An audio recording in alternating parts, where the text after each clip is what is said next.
Hello! Hello, Oh. hello, hello. Welcome in, everybody. You're here with Highlight Heroes. It's Monday, and we have another fantastic guest for you. My God, it's the Dice Goblin themselves, Andre. Look at this beautiful face. My friend, Andre, before we go any further, can you introduce yourself and where people can find all of your amazing content? Absolutely. Hello, my name is Andre. I go by Dicegoblinandre on TikTok, Instagram, Twitter, Twitch. And I am the official artist for Fae Fiends and Friends. I am the DM for Sellsword Saga. If you see me looking like this, you know it's that. I am also a guest sometimes on Witches of Woodside, the modern day campaign that streams actually tonight on Mondays. And I will also be in an upcoming campaign premiering soon called Tragedy of Theologian, which is a Greek sort of campaign. So stay tuned for that. And I just hop from stream to stream, but I'm very much centered on Fae Fiends and Friends. So if you want to see more of me, come check us out. You do a lot of very good work there. You like drawing streams. We were just talking about that too. It's very good. And of course, the wonderful Parker's here as well. I would be. I'm always here. Hi, guys. Always here. I just have to And Josh. And Josh. Me? Little me? Yeah. Look at us. Okay, well, we're going to do a few quick announcements, and then we're going to get right into the art stuff, which I'm very excited for. Yeah. Parker, you want to start us off? Sure, I can do that. Totally didn't forget. I start it now every time, and I will never, ever get used to it. Never So our next program, guys, is actually Wednesday. You can join us on the 14th at 7 p.m. for Ever's Changing Arena for Captain Krail's first chance DMing on our channel. We're very, very excited. You've seen him in other programs, but he is DMing for us. So that is Wednesday, 7 p.m. That'll be up on our social media soon. Then we have our regularly scheduled campaigns. So Friday, you can go off the rails at 7 p.m. Eastern. And then Saturday, you can sail with Conundrum Company at 6 p.m. Eastern. And that is our schedule for this week. What a great intro. That was very good. Sail with Thank I you. like that. Okay. And my friends, none of this amazing programming could be brought to you without our sponsors, the first of whom is Skull Splitter Dice. Guys, go check out their amazing products on their page at the link. They also sponsor a raffle that runs during our campaigns and one-shots. During the breaks, so come back for a campaign or one-shot, get in on a raffle to win some dice from them, but in the meantime, take a look at their amazing work and their really cool products. Of course, our second sponsor is Gooey Cube, the gooeyest of cube companies. They make a bunch of D&D 5e supplemental materials for GMs to use to create their own world. It is very fleshed out, it is very cool, and there's even more in the pipes going to happen here soon, so take a look at that. And of course, last but not least, Parker, tell us more about our third sponsor. I will tell you all about Elderwood Academy. So I don't have my little dice box on me at the moment. It's over with the rest of my dice. But we partnered with them just to show off their Kickstarter for their spellbook dice boxes. But it's actually a mini version of that. It's their spellbook keychains. So I'm very, very excited about that. If you follow the link there, you can check out their Kickstarter. But you can also follow the one that has our name in it and go let them know that we sent you. Of course, we have a haberdashery. If you want to buy a hat, click on that haberdashery link. Otherwise, our normal stuff is in the stores on the About page. You can buy all kinds of cool things like stickers and water bottles. Ooh, beautiful. Guys, we completed our community event. I know a few folks in chat were already mentioning that. How freaking cool is that? Everyone's going to wear some onesies, and we'll have another 1 one million. figured out. Yeah, wow. Wow, we didn't believe in you, and you did That's not true. We did believe in you. 1 million. Everyone was very worried that we weren't going to make it, but God, you guys pulled through, and we definitely made it. Concern. Yes. Reasonable concern. Some concern, but of course, you're all fantastic. So, of course, the wiki is up for the welcome in. You can click on that, take a look at that. Thank you to all the campaign members and Tanner Methalador for helping get that set up. And of course, last but not least, the most important thing for us to announce is this month's charity. This month, we'd like to focus on the National Asian Pacific American Women's Forum. The NAPAWF is the only organization focused on building power with Asian Americans and Pacific Islander women and girls to influence critical decisions that affect their lives, families, and communities. Using a reproductive justice framework, they elevate AAPI women and girls to impact policy and drive systemic change in the United States. if you're paying any attention to what's going on in the nation right now, there is a lot of problems with Asian hate, terrible rhetoric, abuse, mistreatment of people in this group and community. So we are asking that folks consider before they spend any money on us, on our products, subscribing, they instead go and donate to this charity. Again, we would really appreciate that. More than anything else, the good that you guys can do with that money is very much appreciated, and we love y'all for it. Okay, I think that's it for announcements. Woo! It's showtime. It's showtime. Okay. Show starts with us showing what we're painting. Parker, do you wanna kick it off? I do. Look how pretty he is. I'm gonna paint this this young adult dragon, or I'm gonna start. It's not gonna get done on the stream. I know myself. But I'm gonna start painting him. I want to paint him like lava, so we're gonna see how that'll go.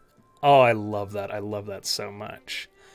Gorgeous. Okay, I'm finishing painting something that I was painting yesterday while Andre was playing, and I was doing AV for those guys over on the one shot, which is, I'm pretty certain he's going to be my backup character for Brothos, if Brothos ever gets killed. I've got a concept for him. You heard it here first, Sean. Yeah. Good luck. So he's very pretty. I'm very happy with him. But anyway, moving on. Andre, what are you doing today? What are you painting? It's a wild card, man. I'm just gonna be doodling whatever comes to mind, whatever strikes my fancy. It will apparate. It will appear. Doodles. I love that. Well, I'm here for it. Sure is, chat. Yes, that is the Swagger Mini. Sorry, no way. So that leads us into our first question, and you're not painting a mini. Do you have any mini painting experience? Just to ask. I do actually. One of the first things I did when I was younger that was related to TTRPGs specifically was mini painting. I used to be in in middle school. I used to be in a gamer club where we'd play like card games and board games, and it was very like relaxed and just learning more about the game design really. It was very fun. But eventually it was sponsored by a chain called Games Workshop, and they provided. Who are they? I've never heard of Games Workshop. No idea. What is a Games Workshop? I don't know. They must workshop a lot of games. They must. But they gave us all a bunch of miniatures to paint, which were mostly Warhammer figures.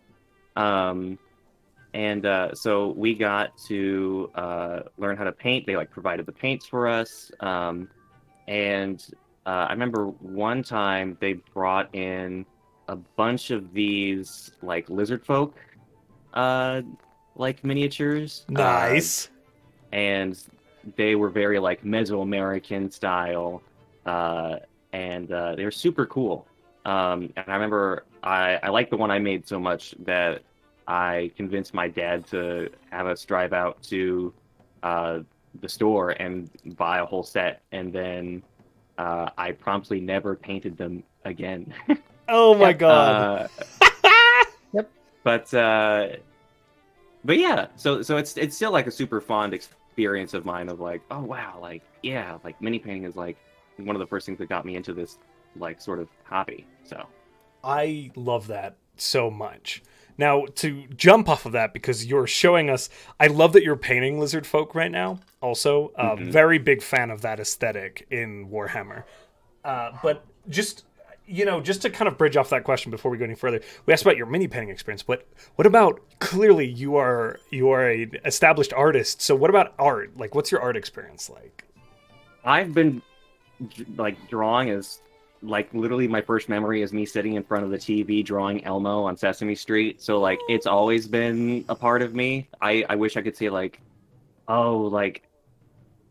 I was 13, I realized God descended and said, Andre, you will become an artist. But no, it's always been there. Which in a lot of ways is that's a relief to know this is who I am, and not have to necessarily worry about what I want to do with my life. That's something that a lot of people have like told me as like, especially as I've gotten older, like people like I don't know what to do anymore, and I'm like, I can't help you. I know what I'm doing. This is my life. This is my passion. Yeah, like just always having a direction is always it's been a very, very fortunate blessing of mine. That's so but good. lots of hours and hours and hours just spent alone, usually with something on in the background, music, movies, TV, something, and working away at this art stuff. So that's dedication, because it really is so much work and effort and time to perfect, right? Like, yeah. One of the things that has taken me a while to, like, when I was a kid, like, it really irked me, and it still kind of does in a way, but like I had a predominantly like Christian upbringing. And one of the things that like really irritated me was people would be like, "Oh, you have a God-given gift," and I was like, "Excuse me? I worked so hard, and you're gonna give this to some guy I don't even see?" This is a relatable moment. Yeah. Oh yep. Man. The amount of times that people would say that sort of thing, like as a vocalist in church, like this is, and I was like, I did practice. Yeah. This didn't just okay. Right. And like it's very good intention, but it's always rubbed me the wrong way. Fair. Valid. But yeah, it's so like even saying things like, "Oh, you're talented," has always been like, I don't feel like that's the right word. It's never the right word. But I definitely like I always appreciate the sentiment. So I always avoid only takes that you so word. far. Yeah, that's when I'm speaking to an artist. I'm like, that is a word I just choose not to use just to help, because you hear it all the time. Mm-hmm. Valid. Parker, I think we're on the next question, my friend. We are. We've done it. So we talked a little bit about this just through your mini painting experience, but how did you actually get into D&D? The path to D&D was a little bit different.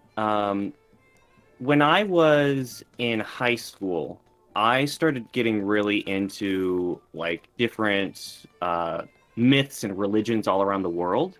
And that's also like when I started getting into like some of the classic fantasy, like Lord of the Rings. I rediscovered The Last Unicorn. I like watched The Last Unicorn growing up. My favorite book.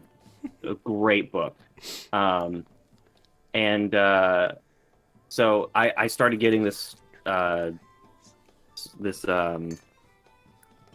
interest in this more analytical side of storytelling. Mm-hmm. And so part of that was like researching all these like different creatures of like where like griffins and pegasi and a lot of those get converted into D&D monsters, and I constantly got referred like through Googling and researching to these different D&D sites, and I was like, this isn't research, but this is very interesting that like people have like thought about how these things would work mechanically.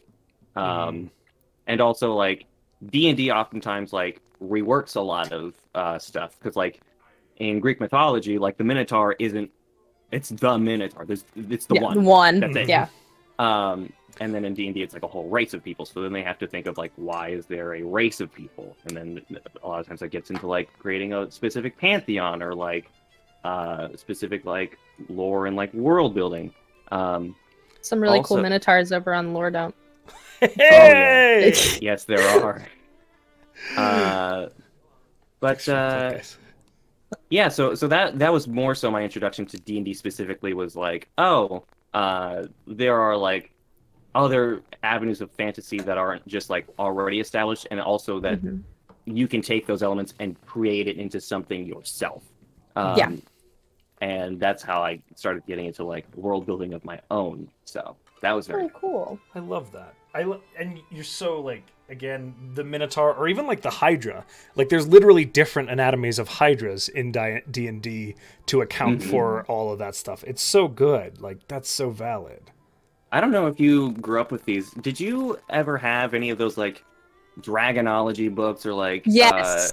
Yes, yeah, I did. absolutely. My friend had those, and I was so jealous, so immensely jealous. There's like a kind of person that grew up with those books. It's like it's so weird the amount of people that are like, did you ever have like you're having a conversation with people like especially in the D&D community, you're like, did you guys ever read those dragonology books? Like, did you ever do that? Oh, it's so valid. They're the best kind of. I love that stuff. It's like a technical manual for frickin' D&D. Hell yeah. Yeah. I love it. So you told us about your venture into D&D and how you got there, but now we kind of want to suss out your the way you are as a player. So, what's your favorite class to play? Favorite class? I'm so glad you asked. My favorite class to play is actually Rangers. I find the way I think about world building and just the way I conceive of the world is very much based around nature. Because I grew up watching loads and loads of like nature documentaries. Like Planet Earth is like my favorite TV show. Like Tarzan is my favorite Disney movie. Like so much of like my understanding of like how the world works is based on like nature, and even things like history have always been influenced by like, okay, but like, yeah, humans are doing all this cool stuff, but like, what are the things that they can't control that like ended up changing history anyway? Like the plague, the Black Death, like that was partially caused by humans, but like they didn't make the disease. They didn't engineer it themselves, you know. Mm-hmm. So there are things like beyond the scope of direct human affection, and then the way that humans also like respond to those, and like things that and the way that they conceive of those things as like being divine or beyond their control anyway. So like for example, in 19th century India, when Britain colonized it, there were several droughts, right, in the region, and there wasn't a shortage of food because the British Empire was all over the place and they had plenty of food from all over that they could import in. But like millions of people starved and died because they were like, oh, it's a sign from God. Like they don't want the people to survive. Even though they had all these resources available, it's like, oh, so they just didn't want them to live. And so monsters that they were. The monsters that they were, they just let them die. And so I think that was also an in for me of like learning about history, because it took me a long time to get into history because of that, because I was like, there's no animals, I'm bored. But then learning all the like individual pieces that like interlock. Anyway, back to Rangers. So I apply a lot of that nature element back into the way that I world build, because so much of my world building is based on like ecology. So for example, in Sellsword, my campaign that streams Wednesdays on Faith Beans and Friends, it's all in my homebrew world. And I almost exclusively run in homebrew worlds. And magic in my homebrew world works similarly to like radiation. It's like a natural resource that like has to be harnessed, and like it's like very potent and powerful. And so like in that world, one of the first people to evolve, like or not evolve, but like one of the first classes to like come about were Rangers, because that was the most essential thing you could do in like early prehistoric times, was like survive, right? So you have to know the terrain, you have to know like what's healthy, like real hunter-gatherer moment. Exactly. Yeah. And that also bleeds into the way I DM a lot of the times, is like a lot of players are like, oh, like Rangers are not good, like they just like they don't have the same abilities as like other classes that make them useful in combat. And I think part of the problem with that is that people don't, like, DMs don't often play to the exploration side of DMing. They just are like, up combat, social interaction, that's it, and like world building on the side. But a huge part of the Ranger's abilities require the DM to be like, okay, you guys are going out to adventure, even if it's not like in the wilderness. You have to like adventure in like a city. Like cities are their own biomes and habitats, and like you have to play into those like abilities of the ranger of like do you have any like favorite enemies? Like if your ranger is like super into dragons, you better have some dragons in your world, or else your ranger's not going to do anything. Yeah. So accurate. So rangers get a lot of slack, or a lot of flack, I should say. And Yes, they do. I think that they just deserve way better, and they're super fun, and I always enjoy the flavoring of rangers. So We've made a lifelong friend here with Parker with that answer. I'm going to tell you that right I now, can my tell. friend. Okay, Sean and I have this ongoing feud, and yes, while I agree that Wizards fucked over Rangers in the build, and there's a lot that could be fixed there, the aesthetic and flavoring of Rangers will continue to be my favorite thing. So just it's a really good answer. I'll clip it for Sean later. good. It was very Thank you. John, anthropological. I hope as you're well. listening, and I hope you're It crying. was. He's not. I know. Let's see. So Shit. our next one is if you have a favorite race to play and why it might be your favorite. My favorite race. Your favorite race to play. I have a really soft spot for beast folk. Again, because of all that nature stuff, and that's a huge part of my world building as well. My first ever player character I made was for a homebrew campaign with a college buddy of mine, and he was a Loxodon bard, and he was like a professor at this university, and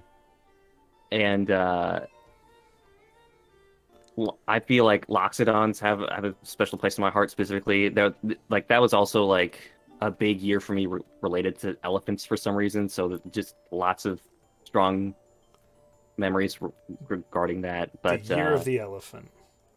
it really was, because that's also the first time I went abroad, and I went to Thailand and Cambodia, and we actually did go to like an elephant sanctuary. And that was one of the best experiences of my whole life. So that was super fun. That's so neat. I also have a soft spot for Goliaths Nice. for some reason. I would just really love, like, I'm not Cool. super into like giants as a concept, or like a lot of times they're like flavored as like sort of like Norse and like Germanic, and I'm not super into like those cultures either. But like Goliaths, they're good. I like them. I like my big gray boys. That's fair. My big gray friends. Valid.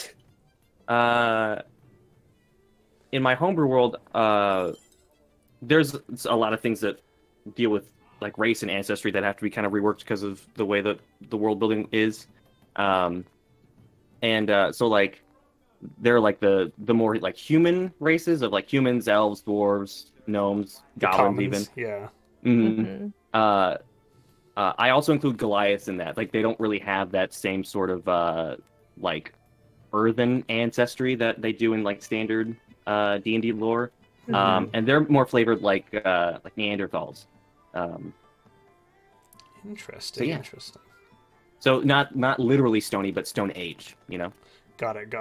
Kind of tribal, early. Got it. Okay, very cool.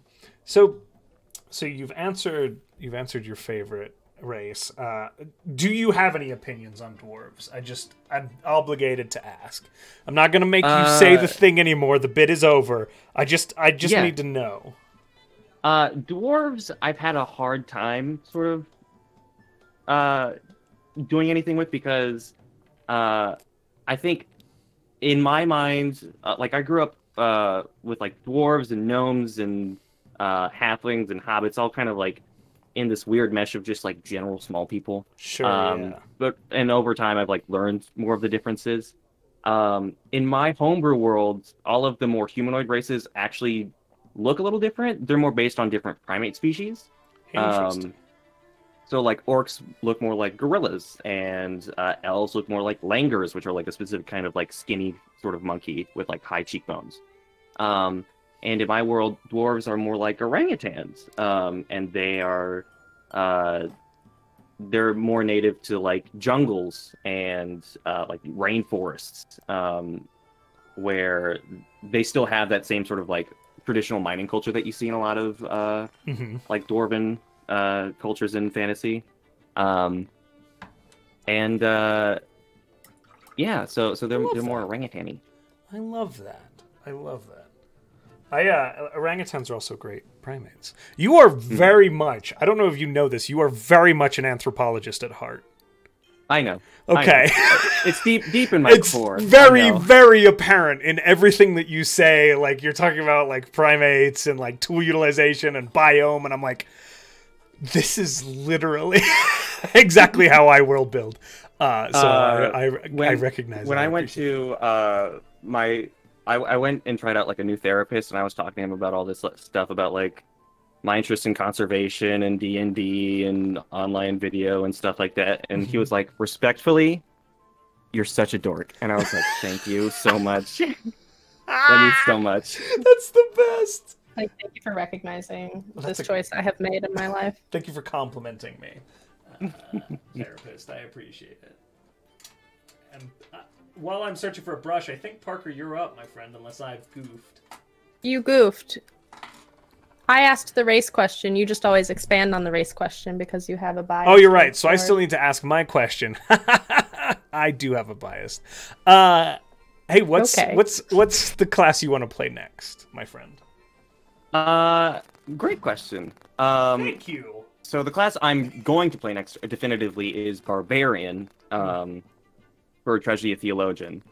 And that was actually me and Sloan, Art Plebe, had a very long conversation after some events happened, and they were like, hey, maybe you should play Barbarian in whatever comes next. And I was like, cool. So that's what I'm doing. As far as one that I haven't gotten to play yet that I would like to is Paladin. I've struggled with Paladins a lot conceptually because they're not fighters, they're not clerics. They have a lot more of like a devotional aspect to their like mechanical design that like that's hard for me to wrap my head around a lot of times. But for Witches of Woodside, I guest starred as Doug. I want to say about 3 months ago, for like a Christmas episode. So it was me and my boy Doug. Doug is a human inquisitive rogue. Nice. Who works for like a secret agency, like Magical Men in Black, sort of.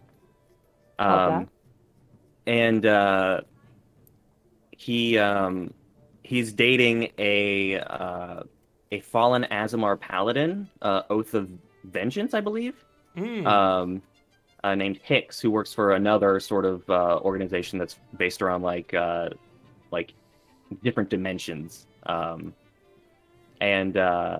When combat started, we had to divide up some of those NPCs amongst ourselves. So I took Hicks, and so I get to play as this like fallen Azamar vengeance paladin, and I critted like 5 times in that fight. And I think the last blow, like the final killing blow, was like 70 points of damage collectively. It was insane. And that was a high that I want to get back. Yeah. So I feel that. Pally crits really do something else. They are just work. When you are used to not hitting that hard, and then you get to play a character where you're like, oh shit, I've just watched my friends hit that hard. Mm-hmm. It is a nice moment. Absolutely. I've designed Kashmir, my Minotaur Barbarian for Tragedy, to hit like a tank, because he's got a 20 in Constitution and an 18 in Strength, so nothing is going to survive him. My friend, that's me and my baby Brothos. Oh, baby Brothos. Oh, baby Brothos. Baby boy, Brothos. Love barbarians. Fantastic. fantastic. Now I have asked my question, Parker. You have. I did it. So now we know that you're playing a Minotaur Barbarian. Is there a race though that you were hoping to try? Was it Minotaur that you were trying next, or is there another one that you wanted to do? Minotaur was the one I wanted to try next. There are lots of races that I know of and like have read over for like the different like PC options, and some of them also like that just aren't available as PCs. Like I'd love to play like a Null someday. That'd be sick if they made a stat for that. I hope they do. That would be cool. But one of the newest ones that interested me a lot was actually the new Rabbit Folk. Oh yeah. For the Unearthed Arcana. That super interested me because I've never even really considered like rabbit people in my world. And I was thinking about it more, and just looking over. There's like a lot of abilities related to like movement, because they have like a hop ability, they have a bonus to perception, and I was like, wait a minute, hold the phone. I have a great idea for a reflavoring of this, and it's kangaroo people. Ooh. Yes. Like a full tank girl, like just society of kangaroo people, just wrecking shop. Can I just say how happy I am that Tank Girl has been brought up on this show? Has it never been brought up? It's never come up before. I didn't know I needed it until you said it, and I'm the happiest man alive. Thank you. You're welcome. I'm winning a lot of brownie points today. You're killing it, dude. You are. You're doing it. But I would totally just love to play like a kangaroo monk. Oh god, like a rabbit folk monk is so busted. Yeah. And just just a way of the open hand, just a boxer. So good. Said a kangaroo monk, but my brain went back to rabbit folk and Rise of the Guardians. The Hugh Jackman Easter bunny. That's just bunny. Like, an absolute badass. Now I want to Rise of the Guardians, like one shot. It's so that good. Would be fantastic. Yeah. Oh, that would be great. Okay. So, class you want to try? So then, you've played a fair amount of D&D. What's your least favorite class to play and why? My least favorite class? Your least favorite. I played a one-shot where I played a wizard. Mm-hmm. And I think part of that is just me not being... It was also for a stream, so I didn't feel like super like confident with all like the spells and stuff. But spellcasters a lot of times give me problems, just because there's a lot of like the you have to know stuff kind of on the fly a lot of times, and I just don't. So there's a lot of like pressure with spellcasters, but I think wizards specifically,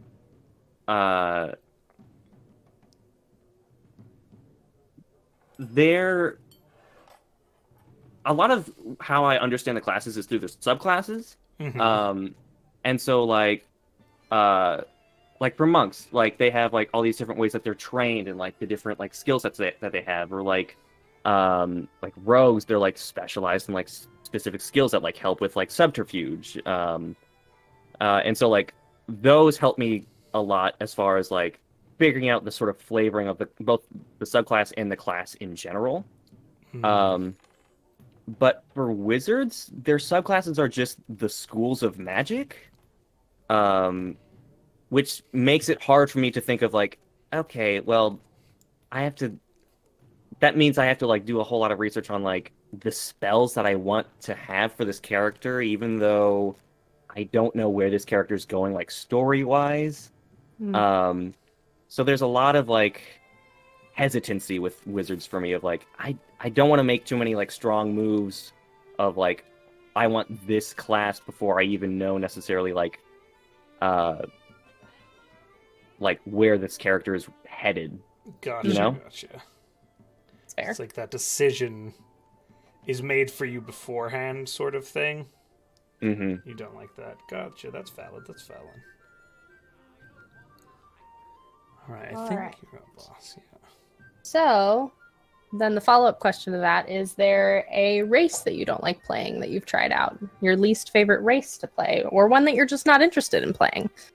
I haven't played a race that I was like, oh, I hate this. Which is very nice. I know like a lot of people have bad experiences with like people playing Kenkus at their table, just because of like some like RP related stuff. I love Kenkus. Kenkus are great.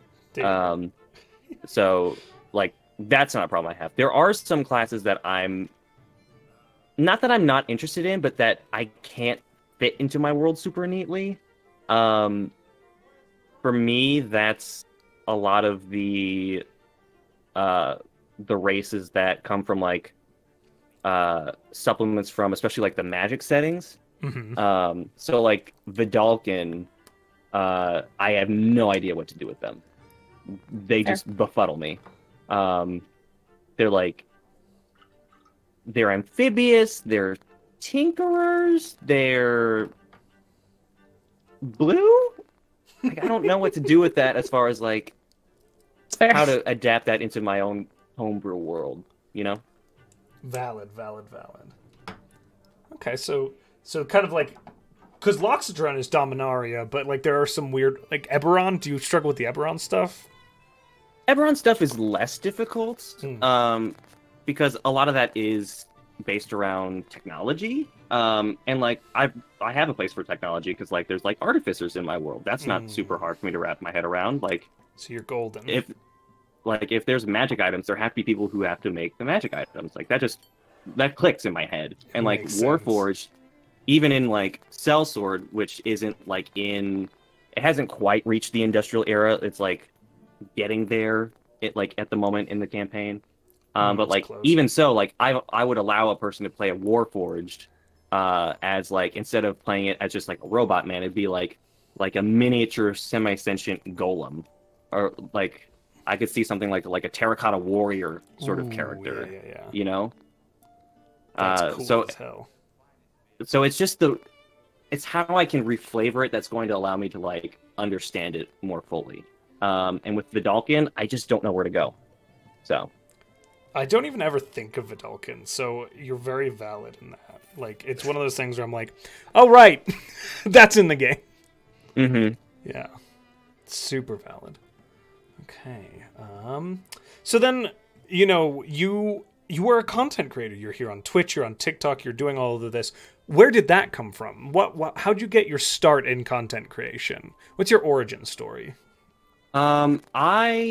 As far as online creation, I've been on the internet for a long time, and I've had different ideas and like briefly started little ventures into like different ideas of like in the mid 2010s, I like tried blogging, which didn't go over super well, as a freshman in high school, obviously. As one does. But as one does. There's a lot of me that like is super into like educational content as well. But as far as the current trajectory I'm on of like physically like TTRPG stuff, I didn't really start until the pandemic. And I had TikTok on my phone before the pandemic. Like, I want to say like a full 6 to 8 months before it hit. And my friend was like, TikTok is like, it's got all these great memes. And I think I came in right as like the Baby Yoda meme was going around, and I was like, okay, well, I'll wait. But I got back into it because I saw a lot of people were like posting on TikTok specifically about D&D stuff. Mm-hmm. And I was like, cool, this is nice. This isn't playing a game, but like this is cool. And so I started following a lot of people, and then eventually I started making like connections with some other people. A lot of my first connections were actually with a lot of Brits. That was a very interesting community to join. But eventually I found, like, I started out doing a lot of the very standard of like D&D jokes based around character classes, of like, haha, my barbarian does this thing, but it's never a named character; it's just a barbarian, right? Right. Not like an OC, but like a... Right. And eventually I made a post that was like, hey, I don't know if anyone's interested, but like, if you need art for something, I can do art because I go like, I'm in art school. I was at the time. And one of the first people to reach out to me was D&D Corso. And I made his logo for a little bit. I also ended up making the logo for Melee Ball. Oh, yes, which is beautiful. Nice. But then eventually, my buddy Frank, who's the DM for Witches, reached out and he was like, "Hey, we've done some like duet stuff together. Would you like want to like guest star on Witches?" And I was like, "Sure." Because I watched like the first couple episodes and stuff, and then he was like, "You want to come on?" I was like, "Sure, why not?" And so after I was on as Doug, that went super well, and then the idea kind of struck Frank of like, "Oh wait, Andre's an artist. That's the whole thing." So I ended up making the different heads for the witches. Yes, which are very good. And they're super fun to do. So it took a little bit to like figure out how I wanted to format them because there wasn't a lot of space on the overlay. It's tricky. It's an art form. It is an art form. So I tried out a bunch of different like ideas. And what we ended up deciding was because there was such a small space in between like the different video projections, we ended up doing a sort of just like a little peeking over the side, which is kind of cheeky and fun. It's very cool. I love it. And I've been doing all the art for Fae Fiends and Friends ever since. So that's fantastic, man. You're like one of the big D&D artists, like community artists. So that's really neat. That's really neat. Yeah, I'm very lucky. Aren't we all? Yeah. So I think that gives it to my question. So just so you guys in chat know, we're about to open up questions from the audience for Andre, and we will read them. Our mods are about to show you, but if you could highlight them, if you have the points, please do. If you don't, one of our mods will probably grab it for you. It makes it easier for us to read as we are still doing a bunch of things. But our last question for you, Andre, what is your biggest hobby outside of D&D and TTRPG? My biggest hobby outside of art and D&D, because I feel like art's the easy answer. Fair. Thank you. Would be just educational stuff in general. We were talking before stream about I have a very strong connection with my local zoo. I love going to like museums. I love just learning in general. I cannot stop learning. And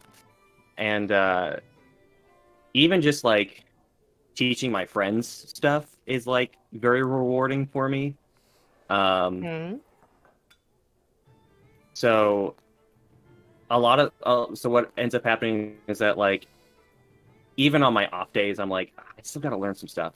So I end up just like binging a lot of like educational content on YouTube, like I really love like Crash Course. Even though like I'm not in school anymore, I still watch it. Like they just premiered a preview of like Crash Course Zoology, and I was like, cool, I'll watch that. Deal. Because your brain is a sword, and you got to make sure that thing's sharp. So lifelong learning. That's what I love that. What we call that. Absolutely. Which is very good, very admirable. Let's see. So I can grab some questions from chat. So Mythalidor asks, if you could cast the Find Familiar spell in real life, what would your familiar be? Oh, that's such a good question. It's so good. I love that one. Good question. See, the for the way I DM is a lot of the like you can cast like Find Familiar and just have like cats and octopi and seahorses. Why would anyone ever pick a seahorse? Spite. But like you can just have like very standard beasts. It's fair. But sometimes there are like other beasts in the manuals of like, hey, if your DM allows, you can cast Find Familiar with this creature, and one of them is flying monkeys. Mm-hmm. Oh my god! Monkey. I didn't know that you could have a flying monkey. Mm-hmm. That's cool. I think in Tomb of Annihilation, they're like, yeah, you can cast Find Familiar. I think also in Tomb of Annihilation they have the Almarad, which is like little unicorn bunny, and I would just like reflavor it as like a jackalope or something. That's adorable. I just got one of those as a mini, and it's so cute. Oh, really? Yeah, Oh my Almarad. gosh! They're so cute. Adorable. I humbly request you paint that soon. Oh, it was one of the pre-painted ones. But anyway, I'll repaint Aww. That's very cute. it. That's very cool. All right, let's see. I don't know if I'm going to say this right. VM Adam? But I'm not going to say that right. I'm so sorry. What is a TTRPG you would like to try? That's what they asked. Ooh, a TTRPG that I would like to try. I would like to dip my toes a little bit more into a lot of the one-page RPGs. Mm-hmm. One of the ones that my friend suggested was Crash Pandas, which is a very chaotic by design game. Literally everyone plays a raccoon in a car, and you have to drive. So good. Love that. So good. So, Sarah, I know you're in chat. You should, if you ever do Crash Pandas, put me on. Fair. Me too. What was the weirdest... Oh, this is Cremaniac asked. What was the weirdest and funniest thing you or your party did that either broke the game and or the DM? Ooh. See, I'm also the forever DM a lot of the time, so what broke me the most? It's a good way to take that.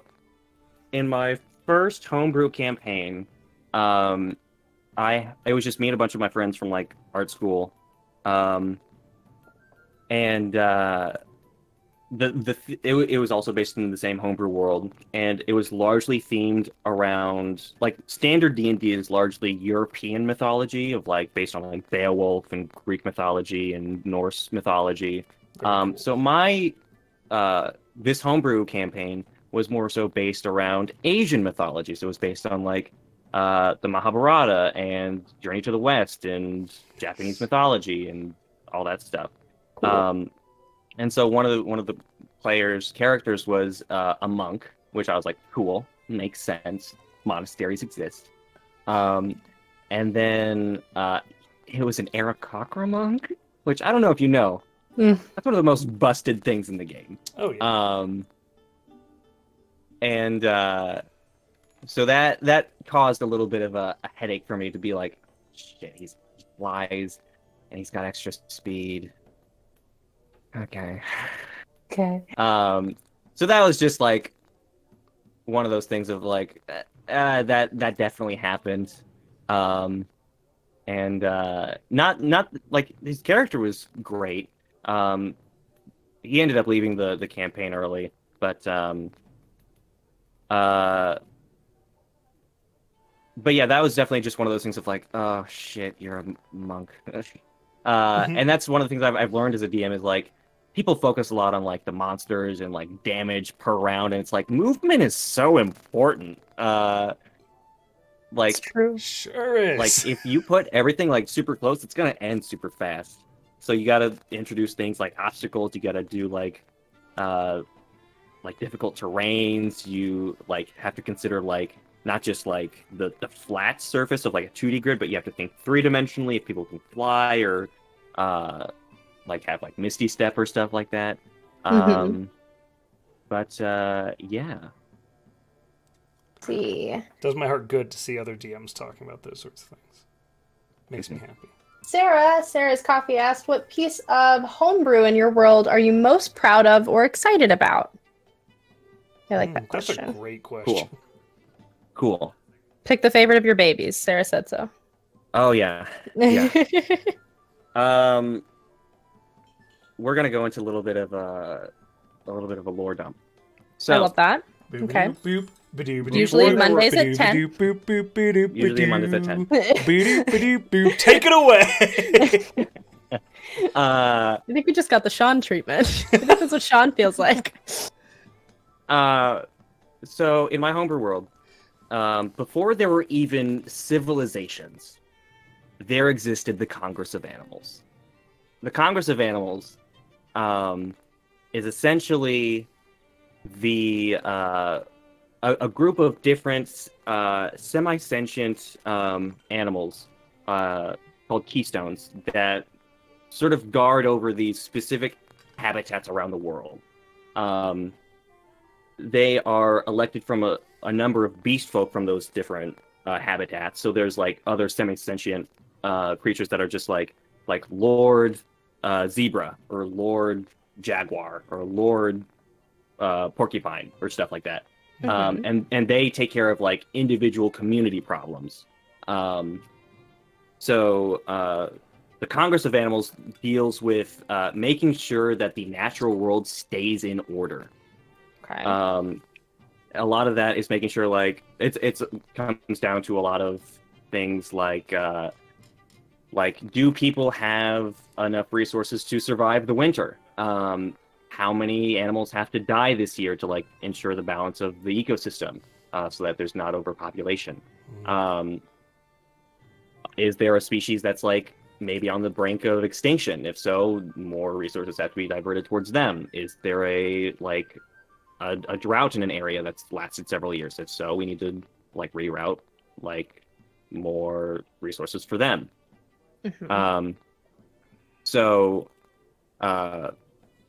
That's existed for as long as there have been animals on the earth.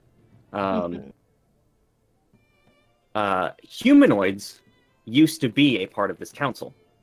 And there are a number of laws that the council has set up. The most important one being you can't use magic because magic is already such a strong and powerful like resource that tampers with the environment already. That doing so only further endangers the safety of like everyone else. So spellcasting is not allowed. So when different humanoids started learning spellcasting, they were kicked off the council. Interesting. There's also lore related to dinosaurs with the Congress of Animals. Ooh, spicy. Dinosaurs used to be on the Congress of Animals, just like all the other beasts. And they eventually realized, like, hey, we're dinosaurs. We can just run this. Like, we can fully just overthrow this entire, like, governance. And so for several generations, there was this thing called the Mossback Tyranny, where dinosaurs basically held all of the keys to power. They were all of the keystones. They had precedence over all of the other beast lords. They threatened to like exterminate them and like not provide resources if they didn't comply.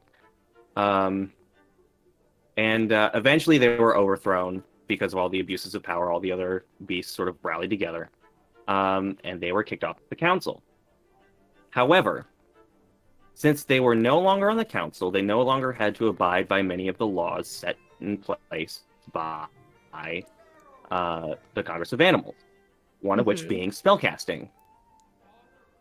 And that's where dragons come from. Ooh, I love that. That's I was about very to say, cool. is that how you get Dragonborn? I was like, how do you... I like this. Yeah. That's super good. Spicy. That was very good. I loved that. Okay. The main town. This is not a D&D question, but important. Favorite type of pizza, both yours and one of your characters? I'm pretty basic. I like pepperoni pizza. I will, however, say I have really gotten into like pizzas that have different bases besides just standard tomato sauce. I am a pesto fiend. I love a good pesto pizza. You put some bacon on top. You put some spinach on top. Mwah, beautiful. So that's my fancy answer. Ooh, I love a good Bianca. For my boy Doug. Ooh, your Oh boy yeah, Doug? yeah, a good Bianca would be good. Sorry. I'm hungry now. Yeah. For my boy Doug, he grew up in Washington D.C. So he had a lot of the standard like American flavors of pizza around him, but also being so close to Maryland, I couldn't help but think that he also just has a taste for seafood as well. So I wouldn't be surprised if he liked, like shrimp on his pizza. I'd buy that. Shrimp on pizza. Okay. This is Doug, not you. Josh is deciding how much he can judge me. you. Although I do like shrimp. In that statement. I'm just contemplating if you were about to tell us that you would eat shrimp on pizza. I would try it. I'm not opposed to it. Okay. That's a fair answer. Let's see. Dinmaker asked, if you could cast Polymorph at will, what animal would you turn into? Good question. Killing it. Polymorph at will. Gosh. There are lots of very cool animals. I would be interested to see what's the life of a tardigrade like? Like, they're so small, but so powerful. Like, I know that they just eat, like, algae all day, but, like, what does that really mean? What does it mean to eat algae? Like, what is it like to be an amoeba? Like, I'm sure that, like, if I were to shrink down to the size of an amoeba, I'd be like, God, amoeba life is so hard. I can't, like, I have to, like, make sure I have enough, like phytoplankton to like sustain myself and then like make a duplicate of myself, and then all of the philosophical implications that leads to of like, oh my God, there's another me, but it's not me. Like, that's exhausting. You don't get to live a very long time, do you, either? I would like to... No, probably not. I might die. Yeah. I polymorph into an amoeba. For science, but yeah, it's for science. For science. That's beautiful. All right, let's see. The main hound asked again, if you could stat a Pokemon or Digimon into D&D, what would it be and why?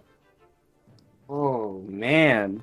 That's a good question. All these great questions. Pokemon is a very interesting game because it has a lot of those like so many different kinds of Pokemon. Like, there are like the ones that are just like animals. There are the ones that are more based on like mythological things. There are the ones that are like based on like appliances and like objects around the world. Was the question which one would I make real or which one would I be? Which one would you stat into D&D? Which one would I stat into D&D? And why? Ooh. I don't know if there's any other like monsters that are similar to like a Metagross. Which if you don't know Pokemon, it's like a little like metallic creature that has like 4 different like limbs. It's got like spikes on them. It's got like it's a steel psychic. What was it? But very, very powerful. I would love to find a way to use that in some way in like a homebrew game. It was in one of the movies, right? Metagross? I don't know. I never watched the show or the movies. Gotcha. I'm just spitballing too. My knowledge is very limited, but I was. I think I know what you're talking about. I think I know. Who knows if I actually know? Who really knows? God, that dinosaur. Is that a Spinosaur? This is a Spinosaurus. No reference. I don't know if I'm actually doing this right, but... I love it. That's so cool. My favorite dinosaur is actually the Parasaurolophus, which is the crested one that no one knows the name of. Oh, the one that Um, the one that's like flat on the ground with the fin. With the geese, Oh. Oh yeah. little trumpet boys. Like Mhm. Ducky Um, from the last. Yeah, like Ducky. Yeah. And they're super cool. I think no one knows what the hell that crest is for, and I think that's so interesting that no one knows. I hope they never solve it. It just needs to stay one of the The great mysteries of life. great mysteries. Valid. Fair. Let's see. Rudolph asked if you've got any more of the Night at the Museum themed one-shots planned. Ooh. That's a very good question. For those who don't know, I used to DM a series called Evening at the Athenaeum, which is obviously based on Night at the Museum. And the premise of the game is that it was a living museum, and like in the movies, all these different like wax figurines and sculptures of different historical figures come to life with their essences intact. So you get to play as these historical characters, and they like every game there's a new guest cast, and they get to choose whichever historical figure they want to play. And it was super fun. I haven't run that in I think about 6 months. But oh, why can't I draw anymore? What's happening? Oh no. Oh no. But yeah, I would be interested in starting that up again. I can say, however, that what is happening? I can't draw anymore. What's happening? Oh no. Do we have an emergency screen so I can restart Photoshop? Just go ahead and restart Photoshop. Do you want me Go to for it. hide your screen really quick? Wait, give me 2 seconds. Just hide the screen real quick. Yeah. Let me just do that. All right, go ahead. Okay, thank you. But I would be interested in starting that up again. I can say, however, that canonically, the Evening at the Athenaeum concept of like all the figures coming to life is canon to Witches of Woodside. Oh, that's cool.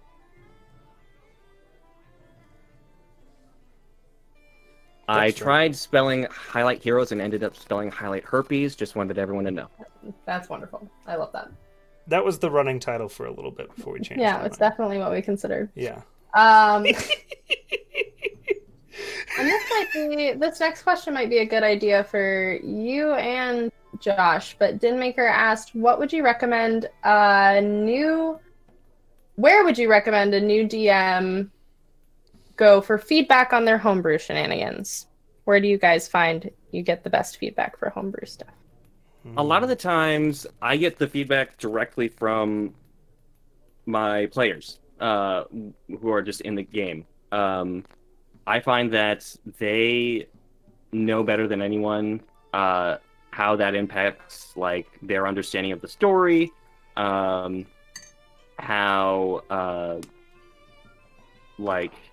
they conceptualize like what I'm trying to portray. And I would honestly just say like talk to your players and say like, because the other part of homebrewing is like the whole point of a homebrew is that you're trying to engage your players in a different way than standard D&D would. So if you're running a homebrew game and you're not engaging your players, that's a problem. You need to talk to them and say like, hey, what interests you? Like, would you be interested in playing a game where, I don't know, you like part of the history is like conquering dinosaurs and they become like sentient creatures and it's like Dino Riders, if you are familiar with that. God, that's good. Love it. And if they're not interested in dinosaurs or robots or anything, you're like, okay, then we won't try that. And you try something new. So ask your players, because they're the ones that matter. As far as like conceptually, probably other DMs. Other DMs are good at like talking to you about like, hey, how's this lore looking? And you'd be like, well, it makes sense. I'm interested about like this specific aspect, and you can be like, ooh, that's a good question, and then you can, dig a little bit deeper in that rabbit hole. And a lot of times other DMs have like really good ideas as to like what they're really good at uncovering things that you hadn't considered. So Yeah. I mean, those are all really good answers. I think, it's tricky because the answer to that question assumes, like, do you have players to talk to yet about the homebrew, and do you have other DMs which I know sometimes we get these questions and folks don't know those folks. So it depends, like, really is the best way is to have community to run it by, right? Like, exactly Right. like Andre said. I think if you don't have community, there's DMs Guild, there's Discords, there's hell, you could throw it on TikTok and go, hey, this is my idea, anybody out there? yeah, And I've seen plenty of people just throw it up on TikTok and just be like, here's an idea, what do y'all think? And people are like, that's cool. Actually, I'm going to show something real quick. Do it, my friend. Oh, I need to turn your camera. Can I turn your camera back on? Yeah. It's all ready to go. Perfect. One of the where'd it go? Oh, that's right. It's not in that folder. One of the characters that I made on TikTok is called the Patron of the Arts, and he's a warlock patron who is based around like art, and so it uses that TikTok effect of all of the different like blurring effects with the dripping and like the pure black background. And that character has had a life of his own in a way. And I was like, this would be an interesting character to base a bunch of like subclasses around that aren't necessarily warlock, because like obviously Patron of the Arts implies like a patron for a warlock, but there are many kinds of proteges out there, right? So like I was thinking about like what other sort of like subclasses could you make based around the arts, and I was like, you could make a sculptor artificer, you could make a creativity domain cleric, you can make an oath of aesthetic paladin. Dude, a paladin whose oath is to aesthetic. I could relate. Yeah. And then afterwards I got just like a ton of other suggestions. Someone was like Path of War Paint Barbarian, and I was like, what? That's so cool. Or like the Way of the Brush Monk. And I was like, man, those are so good. So like just saying like, here is a concept and just throwing it out into the universe. People, if it's an idea that they like respond to, they're like, here are other ideas that you can like branch off with. And that's just super fun and cool. So very valid, very valid. Excellent answer. We are a little over time, but I think that's totally fine for us. So if we could, this is Madam V. I think I said that right. If you could play a TTRPG based on any pre-existing media, what would you like it to be? What would you like to do? Any existing media. Great question. I've played some tabletop games and RPGs related to the DC universe, specifically Batman. And Batman is also one of my like safe sort of like media consumption places. Like Batman the Animated Series is a huge so good. inspiration to me. I love that show. Batman Beyond also so good. Batman Beyond, oh yes, God. 10 out of 10. The whole DC animated universe, really, the whole thing. But I've never seen a game get it quite right. Something always falls flat. Of just the mechanics don't ever seem to work out. It always seems a little bit too gimmicky. And I'd like to see a game that like explores the strengths of the DC universe beyond just like they are superheroes and they can punch. And I'm like, okay, that's great, but I saw a really good analogy. I think it was on TikTok, and someone was saying that Marvel is really good at turning ordinary people into gods and saying these people are extraordinary.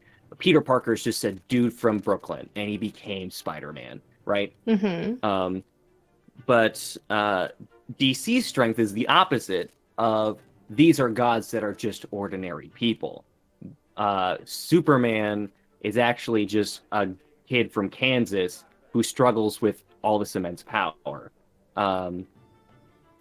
John Stewart is a Green Lantern, and he didn't pick this life. He was like chosen, and all the implications that has on his like personal life, right? Mm-hmm. And I would love to see somehow an RPG try and tackle that concept in a way that's not just like, I punched Two-Face, I punched Dexstar or whatever, right? Mm-hmm. So, I've never heard of it like explained that way, but it is very accurate and very good. Like, Mm-hmm. I like that. That's a very interesting perspective. I really enjoy. yeah. But yeah. The main hound asked which dinosaurs evolved into which dragons through the use of magic in your world. Ooh, that's a good question. I haven't thought that far, because a lot of the D&D dragons have very specific designs. Like the blue dragon has sort of a triceratopsian appearance because it's got the horn on the end of its nose, and then the frills on the back. Whereas like red dragons have the very standard like horns, which you don't see on many like dinosaurs, like that are more like goat horns. You don't see that. So like maybe in this world, like red dragons have specifically like, oh, that also brings up another thing with my homebrew world of like maybe red dragons are specifically tied to fiends. And in my homebrew world, there's a lot of things about like gods and godhood of there were never like gods that always existed. It's just been like nature running its course. And then as people learned magic and started learning about like religious worship, then that started messing with magic even further, because then you could invest magic into people specifically. And then that creates like, it starts out as like spirits and like devotional figures, and then it evolves into like cults, and then full-on religions. Then you have a god, right? In that same way, you can also lose godhood if people stop following you. If like your followers get converted to another religion, if you die and then no one cares enough to like try and resurrect you, then you're done. You're dead. So it's a very give and take relationship that I don't see a lot in other forms of not only just D&D but other fantasy, because a lot of times it's just like, oh, gods are all powerful and I want to be a god because I want to be all powerful. And it's like, religion has never worked that way. Religion in my eyes has always been like, there are people who like give devotion to this thing, this concept even, and then if that thing doesn't suit them anymore, that religion dies. Like no one worships Pamatzot's Mayan god of bats anymore, right? And that's because they were largely conquered by like the Spanish, and they implemented like Christianity and Catholicism in place of like native religions. So stuff like that is like a lot of my world building of like throwing out a lot of the assumptions of not only just D&D world building, but also standard fantasy world building of like, forget whatever you've learned. We're starting out with a new base of like, nothing is sure. So the funny thing about that is, and I love hearing you say it too, because a lot of the time people misrepresent deification in D&D, where it actually operates almost the exact same as your world does originally. Like if you read through the books, there's something called portfolios of power, and the reason that gods come into conflict is because they are losing belief in themselves. or not believe in themselves, but they're losing followers, which is causing them to lose power in their portfolio. And so they go to war with other gods attempting to claim that portfolio for their own. So it's really, really, I love that so much. It's such a good way to it gives reason and purpose for the gods to interact with each other. And it's also very like Greco-Roman, right? Like, yeah. Oh, that's so good. I love that. Move out of the way, Zeus. Jupiter's here. That's right. Yeah.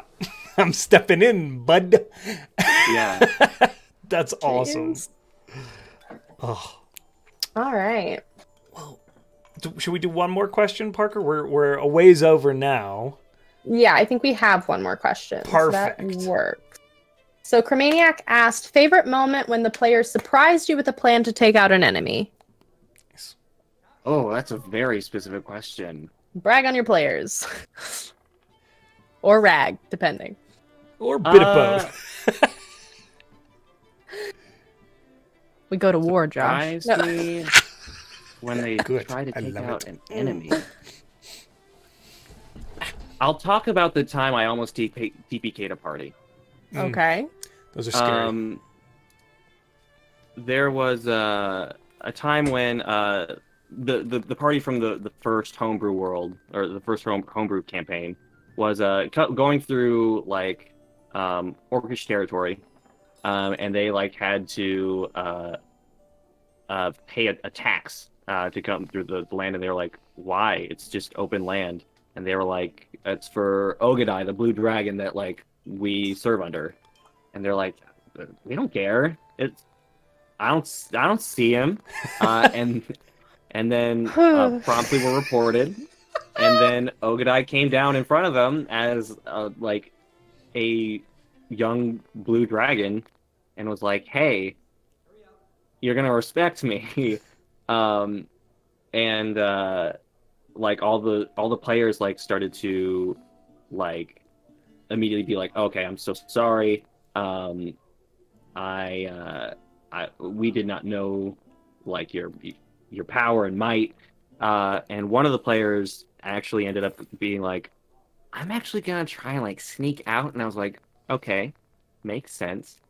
And the player ended up rolling a natural 20, and I was like, "Cool, you get out." And then he was just so excited. He was like, "I got a nat 20. I'm gonna attack." And I was like, "Oh, what? Why?" Rethink your choices. And he was like, and he didn't even like really pay attention, so he just rolled anyway, and he got another nat 20. And I was like, okay. So he got a nat 20, and so he was like just super pumped. And one of the things that I do for a lot of like electric flavored like monsters like dragons and elementals and stuff is if you use a metal weapon against them, it actually hurts you back because you get shocked. And so he used some like class abilities, and then ended up doing like a good 35 points of damage or something. I was like, cool. Give me 5 Constitution saving throws. And the character promptly died. And that was just very surprising to me, of just someone being like, it's that thing of like, nat 20s are really awesome, and it's great when you get them, but you're not God when you get them. Like, you can't just do whatever you want with a nat 20. They don't make you invincible. They don't make you invincible. So yeah, that was one of those first times where I was like, oh, players will just fully like jump to their death if they want. Yes. Yes. Sometimes it does happen. But more power to them. But yeah, that. More power to them. Heck yeah. Well, Andre, thank you for answering all of these questions, for staying with us. We'll share our work. We'll save yours best for last, of course, or you know, whatever. But I'll show mine. This is so he's 100% minus his base. Swagger boy. He looks that the camera's not focusing at all, but he is very, very good. He looks so good, though. I'm very happy with him. I'll send a picture. Parker, what do you got? I have a very orange base done on my dragon. That's literally the only thing I have done. Nice. And I realize now that I might need more paint. But I worked on... Oh, jeez. I worked on the base a little bit. He's dry. Because I've been reading questions. But I worked on the base a little bit. I mean, that's pretty much it. Nice. I gotta get to where I actually do him. But... He's looking good. He's very orange right now. Good color. Andre, what have you got for us? You've been at it this whole time with 8 billion different things. Yeah, so we got the dragons. Gorgeous. We got you nailed that, by the way, with the dragons. It's so good. Thank you. We got the dinosaurs. Nice. We were talking about the Congress of Animals. We got this ripped up Rue. Just a legend. Absolute legend. This is. I want this to be a one-shot character now. I started briefly on like different, like more humanoid type races. Oh, cool. I drew this. This is actually a gremlin, which features on Sellsword Saga in the second episode. Cute. Is that an anteater ant? It's sort of like a roly-poly and like an anteater. It's actually got like a lamprey mouth at the end of its like snout. Amazing. And it actually came about when I was doing a project for art school. We had to redo Twilight Zone episodes, and I got Nightmare at 10,000 Feet, so I got to redesign the gremlins, and that's where they came from. Oh, nice. So that was super fun. And then that first little lizard folk guy. Look at that. I love the little iguana in the background there, too. That's awesome. Oh. Well, okay. Yeah. Well, that's beautiful. That's wonderful. We have a few quick final. That's beautiful. That's wonderful. Oh my god! A few quick myself. Beautiful. That's wonderful. Oh my god! Oh no! Sorry, I just created a feedback loop of my own creation, which was incredibly distracting. With that, we're going to do a few quick announcements, and then Andre, if you want to share your socials one more time and where you're at for folks to find you, but we'll hit those announcements really quick. Just first off, thank you to Soundtail, who brings all that ambiance music. You guys can get a copy of that app if you click on the link. It's very good. It's very available for many applications. It's super cool. Of course, Rolaris Maps for all that map work he does, and Arcane Anthems for all the intro songs that he creates for our shows. You can get free D&D music from him on his Patreon, so take a look at that. Parker, what have you got to announce? We're affiliated with Found Familiar Coffee. You can find our discount code in the chat. I drink it every stream. So go support some D&D business. And of course, last but not least, a huge thank you to our mods who are saying kind things. I failed there miserably and created a sound loop, and they're reaffirming me. They're even there for my emotional support when I need it, and I appreciate them. We love our mods. They're very good. We love them very much. So thank you, mods. You guys are the best. And of course, thank you. On the way out, Andre, tell the folks where they can find you. You can find me over at Fayfiends and Friends, twitch.tv/Fayfiends in Friends with an N. I am the DM for the Sellsword Saga. If you liked a lot of the lore I was talking about today, you can find more of it over there. If you want to watch episode 2 and you see me looking like this, you can learn about snail mating rituals. I am also a guest star occasionally on Witches of Woodside, which is actually going to be live in like 7 minutes, so if you want to stick around for that.